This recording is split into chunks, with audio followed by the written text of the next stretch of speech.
તો welcome to vlog છે આપણું પહેલી વાર છે એટલે થોડીક સારામાં છે. તો હું એકલો જ શૂટિંગ કરવા વાળો છું. જો અમારા ગામમાં ભારે વરસાદ પડી રહ્યું છે. કાળા વાદળા 1 માસ તકના હે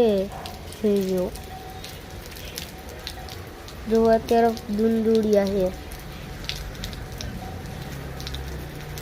અમારા ગામમાં રામવાળો રિક્ષાવાળો પતક જ ફાંડે હો. નવરાત્રિમાં એનું વેટનું સ્વાગત થાય ને રામવાળા રિક્ષાવાળાને તમે વાત કરશો. જોવા કાળા વાદળા આજે જે તમારી ઘરની સામે જોવું, ઘરની સામે જોઈ શકો છો.